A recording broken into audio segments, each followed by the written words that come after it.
வணக்கம் நிகிதா.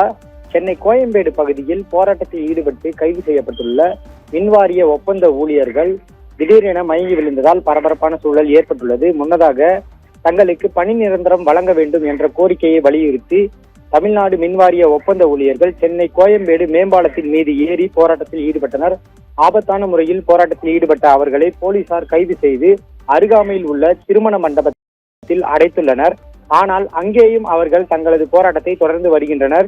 குறிப்பாக திமுக தேர்தல் அறிக்கையில் குறிப்பிட்டுள்ள 153வது அறிவிப்பை உடனடியாக நிறைவேற்ற வேண்டும் எனவும் அந்த அறிவிப்பின்படி தங்களுக்கு பணி நிரந்தரம் வழங்க வேண்டும் என்ற பிரதான கோரிக்கையை அவர்கள் முன்வைத்துள்ளனர். அதற்காக அவர்கள் தொடர்ந்து முழக்கம் எழுப்பி வந்த நிலையில் அகிலன் என்பவர் உட்பட 3 பேர் மயக்கமடைந்தனர். அதில் 2 முதலுதவி சிகிச்சைகள் அளிக்கப்பட்டு அவர்கள் மீண்டும் இயல்பு நிலையை அடைந்தனர். இருப்பினும் அகிலன் என்பவர் மயக்கம் தெரியாத நிலையில் அவர் ஆம்புலன்ஸில் ஏற்றி சிகிச்சைக்காக அனுப்பி வைக்கப்பட்டுள்ளார். இது தவிர பணி நிரந்தரம் தவிர தமிழ்நாடு மின்சார வாரியத்தில் ஊதிய உயர்வு, அது மட்டுமின்றி காலி பணியிடங்களை நிரப்புவது, கேங்மேன்களை கள உதவியாளர்களாக பதவி உயர்வு செய்வது, விடுபட்ட கேங்மேன் பணியாளர்கள் 5000 பேரை மீண்டும் பணியில் சேர்ப்பது உள்ளிட்ட பல்வேறு கோரிக்கைகளை அவர்கள் முன்வைத்துள்ளனர்.